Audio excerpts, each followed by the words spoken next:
Today, I'm going to show you how two different stories handle one character completely different. And you know what's even more interesting? I'm not even a Batman fan.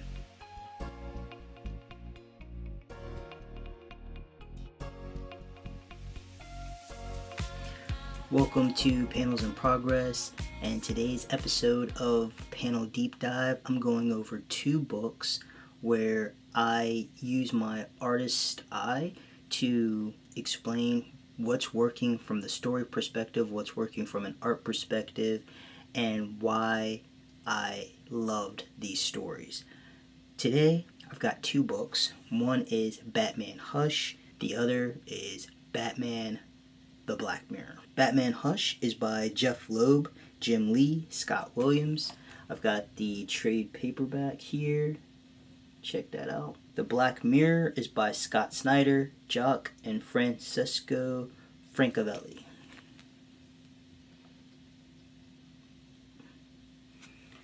Alright, so let me give you a little bit of backstory on these books before I get into them. Batman Hush, I can't tell you how many YouTubers, how many comic Reddits I follow where they say, like, if you really want an amazing Batman story, check out Batman Hush. You know, recommended by, it's got the best Batman story, it's got the best Batman artwork by Jim Lee. And I must have heard about this book 1,000 times before I actually decided to check it out. I was at my local comic book store looking for some things that I had on my list, and I added this one in particular on my list. I don't normally read Batman, but because I want to learn from the past, I want to learn from the greats, I decided, you know what, I think it's worth picking up, and they happened to have it. It was only, it says $30, but I believe I only paid $20 because they were having a sale in the store that day. So really excited to pick that one up. And I enjoyed it so much that I was like, man, have I been missing out all this time? Have I been judging Batman? Have I been neglecting myself when it comes to experiencing great storytelling and great artwork? It was only, I would say, a couple days after I finished Batman Hush that my Hoopla subscription gave a, for all of you that don't know, Hoopla is basically working with your local libraries, if your library is signed up for it, where you can read up to 10 books a month on their digital app. So for that month, they gave a free borrow of Batman the Black Mirror. I had no idea what it was about, but I had enjoyed Batman Hush so much that I decided to check it out. And I was not disappointed. These stories are completely different. The Batmans, one is Bruce Wayne, one is not Bruce Wayne. But the way they handle the storytelling, the way they handle the character, the emotion, the art styles, I don't want to give it away before I get into it, but this panel deep dive is going to be very interesting. So, let's switch views and go to tabletop. This is Batman Hush, Jeff Loeb, Jim Lee, Scott Williams, in trade paperback form. This book originally came out in the 90s. So, let me see here. See where the original copyright is. I mean, the original copyright's saying 2002, 2003, but I believe it came out in the late 90s. What's great about this book is that you get the interview of them making the book and details of how they came up with the story.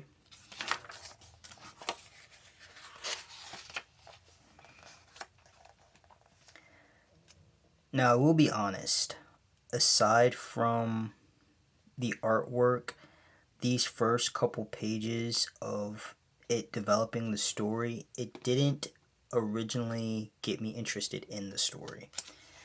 I felt like there was a lot of narrative, and I was really hoping that the book would not continue with this style of storytelling. but the artwork was simply amazing. The way Jim can depict a scene and tell the story really got me excited.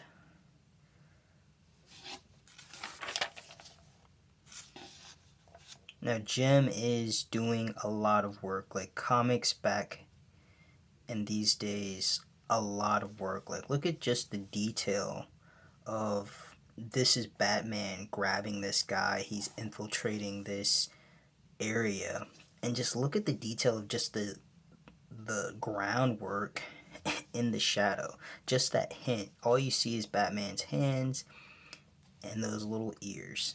Now, from an artistic perspective, if you think about shading and shadow and all that sort of thing, obviously this guy would completely be blacked out.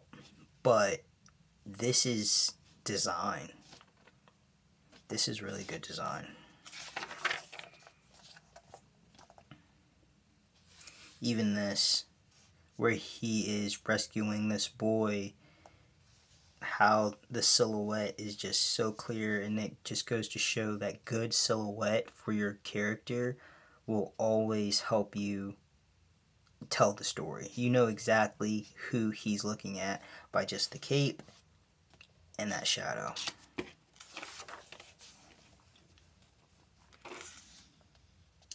So this book is broken up into chapters because each issue came out once a month. But now in this format, it's basically a novel because of how the story is told. And like, look at this double page spread. Killer Croc, Batman. Hopefully you guys aren't getting too much glare. I'm trying to control the glare as best I can. But yeah, just double page spreads. Entire action scene. I will say that I feel like the sound effects that were used were pretty weak. I'm not sure if Jim did the sound effects or if Scott Williams did the sound effects, or maybe the letterer, but I think the sound effects were weak. Batak. Like, they didn't make sense to me. They did not add to the story.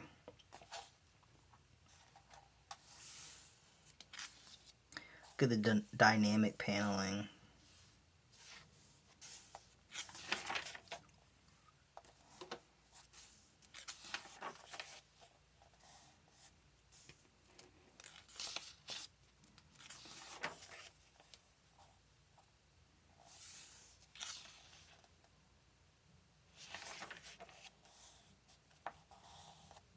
Look at this.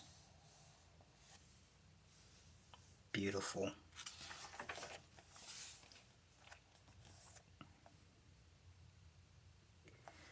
I'm not really talking a lot because this artwork really speaks for itself. There's not really much to say.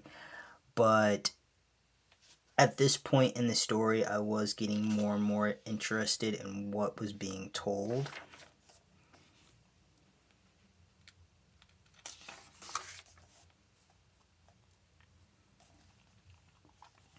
I really like how Jim sets up his paneling and his pages to show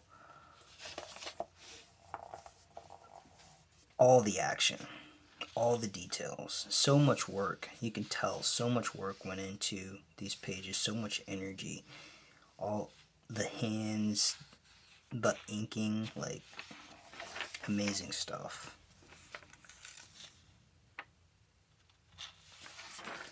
And this book, it works with a lot of characters. Like, there is a different character, different villain being introduced almost every chapter, if not every single chapter.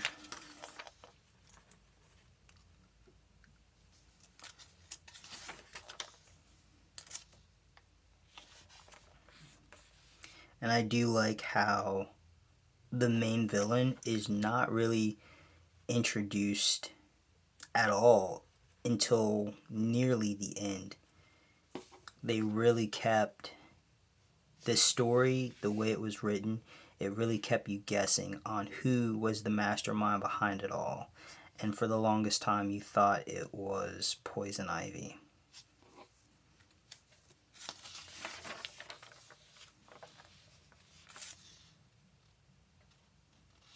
Another double page spread. Batman is broken.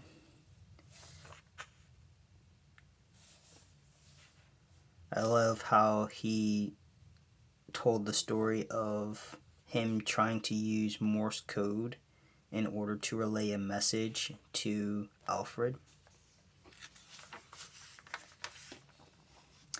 And another cool thing that was happening in this book is because there were two stories being told. Let me slide this over. Because there were two stories being told, kind of a mix between the present and the past, you get a lot of panels that were in a very, like, the past panels, the memories were in a very different coloring style and shading style. It was very loose, and I kind of like that storytelling mechanism, because if you think about your memories are very loose. Your memories are very murky, because the way you remember things, you're not going to remember them with clear details. You might remember some things with clear details, but not everything. So this is a memory flashback of them playing this war game and being 3 thoughts ahead, or 3 steps ahead. Look at the faces. Great use of silhouette. And this is monotone with the blue. Almost, the color almost looks like a blue ink pen, but I know it's not. It's probably watercolor or a wash.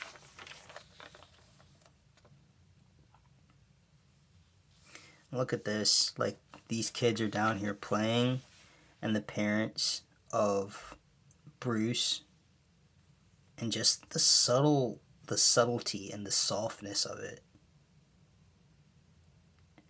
And it's pretty interesting because even though this is Bruce's memory, obviously he wouldn't recognize that his parents were there watching him or know what his parents were saying. But for the storytelling aspect, this part makes a lot of sense.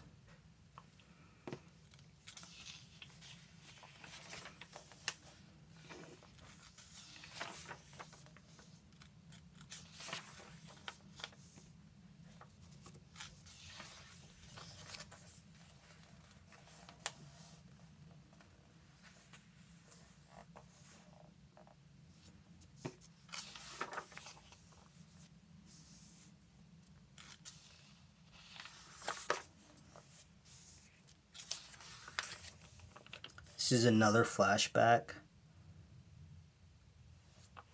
This is Alfred's flashback.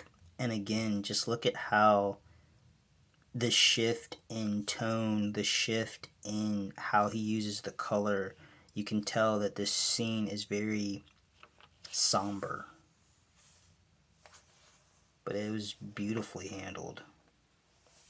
Look at the framing of this panel. 2 characters in the foreground, 2 characters in the background, the hint of the city, the rain effect. It's really great. Like, now I see, after having read this story, I see why Jim Lee was the top artist for as long as he was, and probably still is. I don't think he's working on any interiors recently, but the way he depicts action, the way he depicts story, the way he really immerses you into these panels and completes the world of Gotham City is truly amazing. So much detail.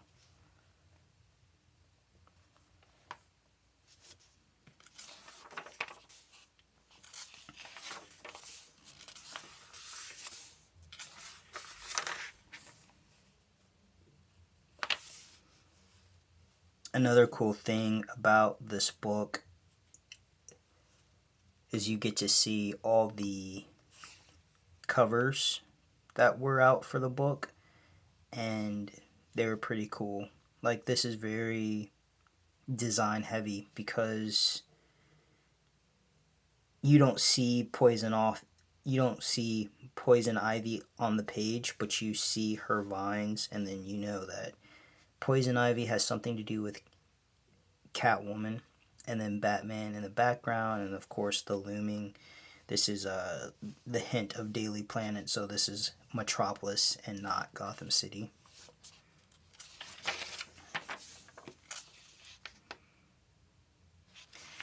And like I said, in the very beginning of this story, I did not care for the inner dialogue of Batman. I had no idea how much he actually stayed in his head.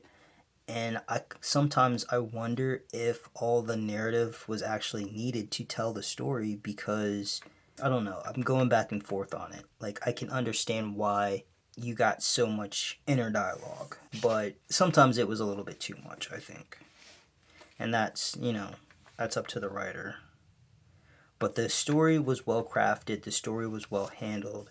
This was definitely a mystery. This was a very long narrative, and you can tell that they really did think about the story and plan it out, because each issue you might get an answer to a question, but then on the next issue you would get 3 or 4 more questions. And I think that's what really pushed me through the book, is that I was also trying to solve the mystery, trying to figure out who was behind it, trying to figure out who was really the villain. And there were some times where I thought that people who were the villain, or who, were pretending to be innocent, might actually be the villain. Like, there were a lot of red herrings in this story that literally kept me guessing, because I had no idea, and they did a really good job hiding all those subtle little details. So I can imagine that on a reread of this book, maybe I will notice the details, and maybe I should do that one day, as far as go back and reread, now that I know the story, and see if it holds up, if all the clues that were planted, were they really there, or were they conveniently hidden.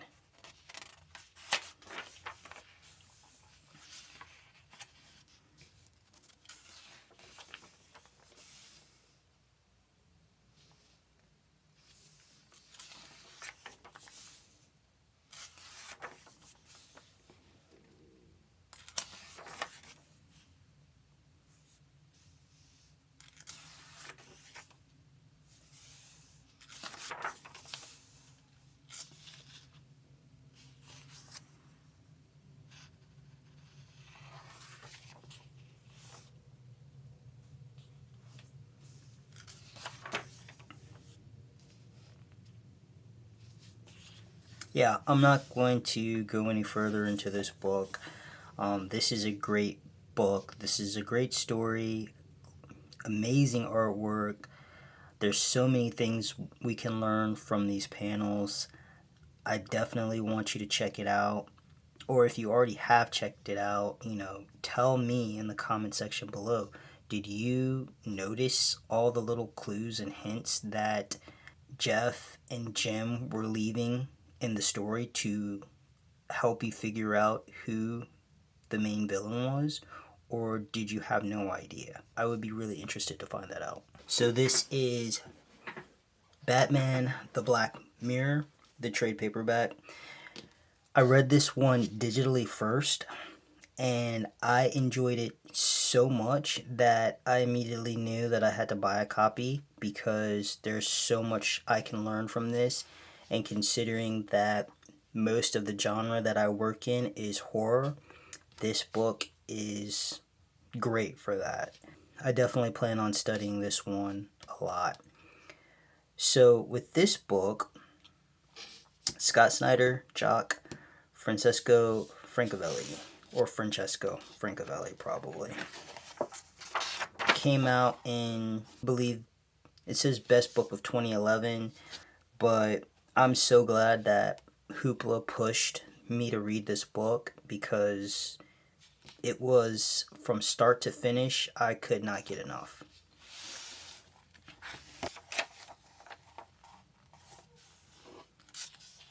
Alright, so this one starts off with that same inner dialogue, trying to set the scenes, trying to set the story of these characters. But right from the bat, we get his version of Killer Croc, and it's bloody, it's gory. This is actually 4 stories, I believe, of 3 issues apiece where they're telling each, but they're all combined, all in the same continuity, and it's like an overarching story. But as you can see, the drawing style is very different from Jim Lee, but it still works, it still gets the story told.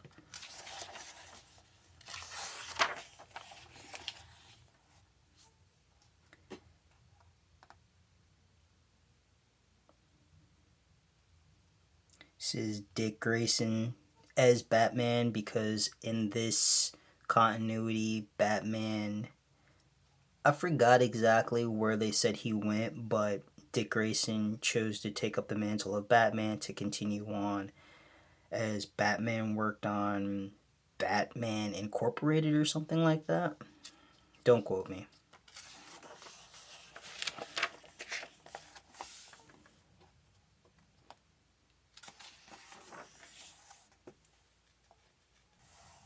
I love how this is framed, Batman showing up. It was actually a great page turn. You get the car arriving to this house, all these luxury cars.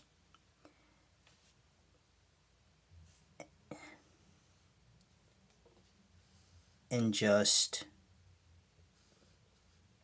this dialogue is actually continued from the dialogue that Commissioner Gordon is having with Dick, but this guy going to open the window, and then you turn to see that Batman's in the window saying, "We should talk, Mr. Reed." It's great page turning mechanics. I really love the use of blacks and shadows and silhouette.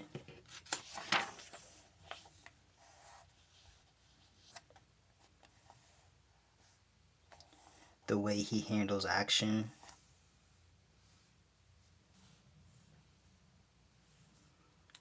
Now, I'll say that the sound effects in this book worked a lot better than the other one. I can tell that they literally put some time and effort into those sound effects.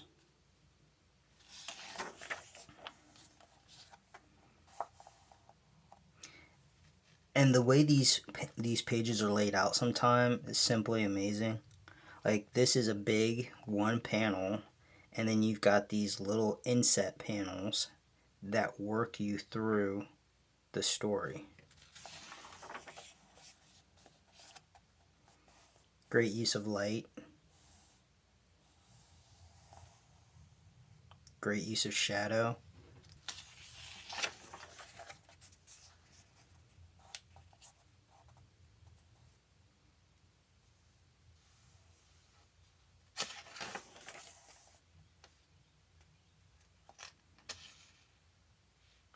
There's a lot of horror elements in this book, and I think that's why I love this one even more, because the way they handled the horror, the way they handled some of the gore was just well done.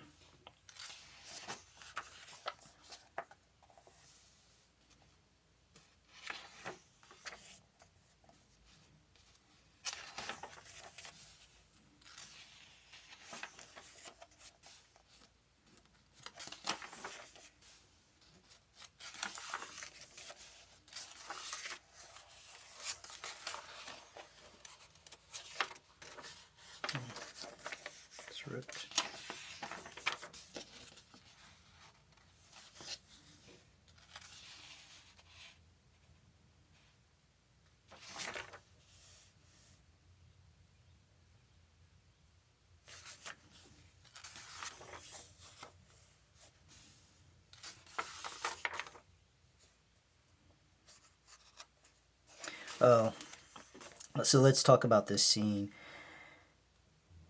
Dick has to hide his identity to get into this secret meeting where it's an auction, and all of the auction people or attendees have to wear a gas mask because the air is toxic. But basically, some heinous crime happened in this place where they're having the auction, and the guy is explaining, what's going on. He's telling a story, getting people excited to vote, and it gets revealed that he's already aware that Batman is in the presence. Maybe I spoke a little bit too soon. Maybe not yet. This weapon was in the possession of the Joker, and it was used to kill Robin. And they're bidding on it. They're like, he's exclaiming like, oh, it still has some blood matter on it from that murder. And of course, Batman wants to stop this item from being sold. And this is where it's revealed that they know that Batman's in the building, and they also gave Batman a special mask where it's not giving him oxygen, he's actually inhaling the poison. And this poison is like a neurochemical that it creates hallucinations. And then just look at this, like this could be a cool poster all on its own. These people with a mask. The auditor is inciting the crowd. And now Batman has to figure out a way to get out of there. His face is it's like hidden. There's some sort of technology, so that's not nearly his real face. But just the way they handle this scene of Batman trying to get this club, trying to get away from the people, and then they start devolving into these vicious monsters, ripping, tearing, biting. Get off me. He's running, he's jumping, and then he blacks out, and then he's in another scene, and like he lost his legs. Look at those reactions. Barbara's trying to kill him. The gnashing of the teeth. Like, this artist handles horror elements really well. He wakes up. He's still got his legs. Great. Even with this, just how they handle the monsters, making something creepy in broad daylight. This is definitely something I want to figure out how to do.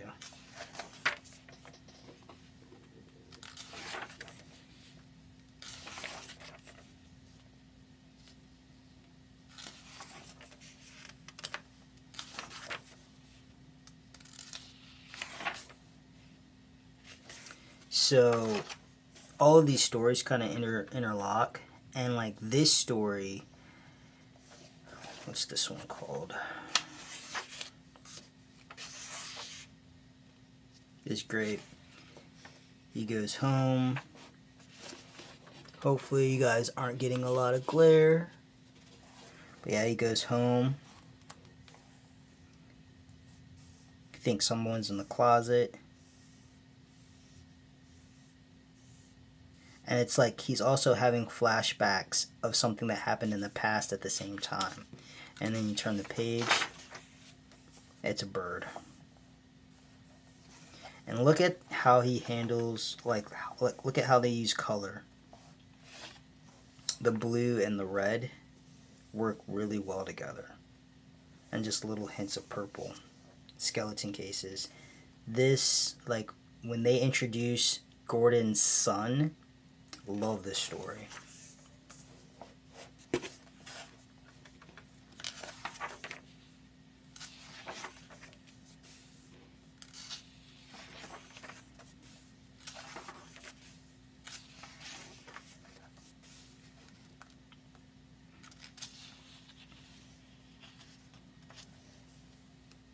Like, basically,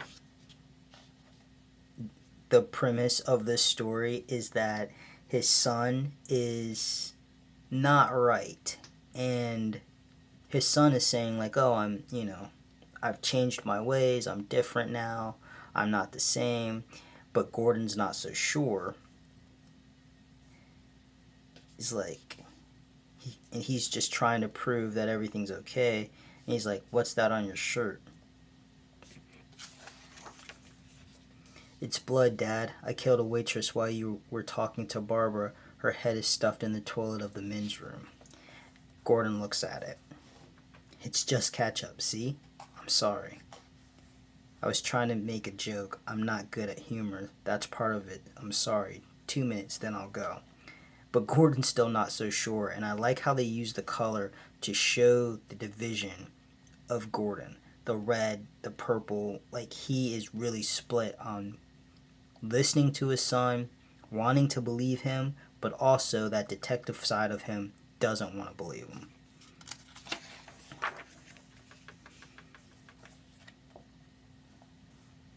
And like how the scene was paced out was great. I love how he used his son's whole face as the background, then the 3 panels, and then he's got a bunch of dialogue here, but you don't mind it. And then, of course, Gordon is still paying attention to that bathroom because he's like, he still doesn't know if his son did it. What did you do?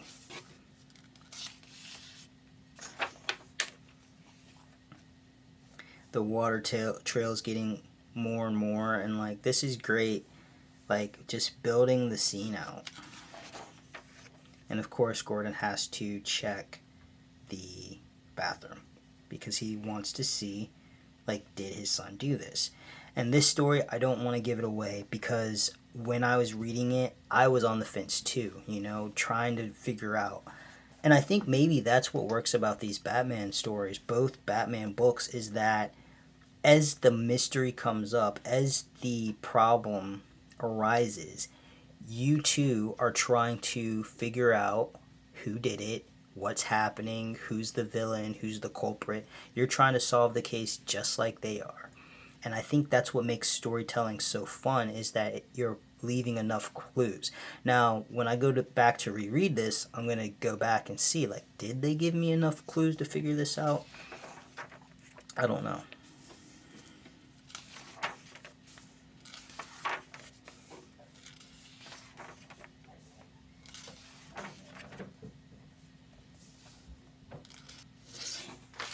But yeah, the whole story with Gordon's son, however many issues that story is, I completely enjoyed it.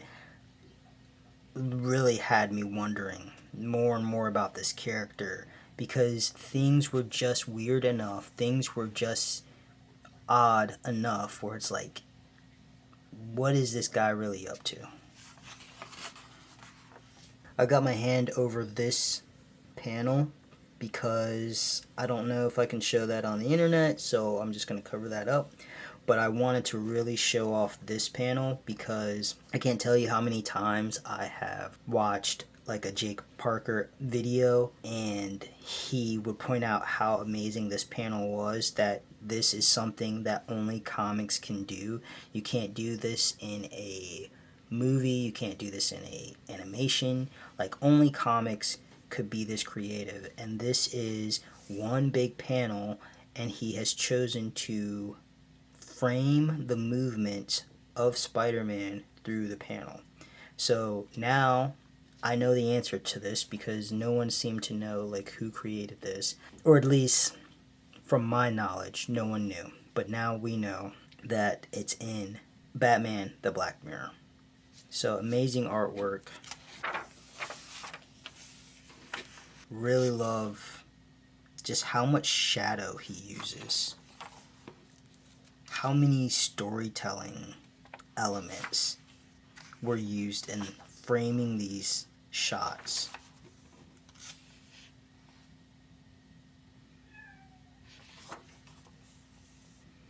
But yeah, I'm not going to go through the whole book, even though I really could. This book was amazing. So if you like Batman with horror elements, I would definitely check this out. It's definitely worth the read. I'm going to study this book multiple times because how Francesco handled the colors, how he handled the shadows and the line work, it was just detailed enough, just simple enough to convey the story the way it needed to be conveyed. So I'm going to put both books beside each other now. Batman Hush, Jeff Loeb, Jim Lee, Scott Williams. Batman The Black Mirror, Scott Snyder, Francesco Francaveli. And let's just do a quick review. The visual tone, we've got Hush, which is clean, polished, and painterly. Jim Lee's classic superhero gloss. Black Mirror, gritty, angular, high contrast. Jock's style leans into horror and unease. We've got the narrative weight. Hush, villain heavy, mystery driven, but still classic Batman energy. Black Mirror, psychological noir. Dick Grayson as Batman gives it a completely different emotional depth. The color and mood. Hush, bright, even darkness. Blues and purples dominate. Black Mirror, stark blacks, reds, muted tones. Feeds the creeping dread. Thematic contrast. Hush, this is a celebration of Batman mythos, cameos, relationships, legacy. Black Mirror, a breakdown of Gotham's horror underbelly. Legacy as curse, not strength. Both of these books were simply a joy to read. I'm not necessarily a Batman fan, but I'm a Batman fan when it comes to these two books. I'm going to keep my eye out for more Batman books just to see where the character is going now and who's currently writing and drawing and what type of stories they're telling. And maybe these two books will get me on the train, but these ones were definitely a joy to experience. So glad I read them, and I'm glad to be sharing them with you. So, that's today's episode. If you guys got anything from this, or you just enjoyed looking at the pages and hearing me talk about these two books, let me know in the comments section. Please give me a like, give me a subscribe. I will be doing this type of thing at least once a month, trying to get out two books to compare and contrast, and hopefully we all can learn together while we do what we love best, which is reading and enjoying comics and manga. Don't worry, I know I haven't done any manga yet, but I will be doing some very soon. So that's all I got for this video, and if you enjoyed it, please check back again for the next one. See you soon.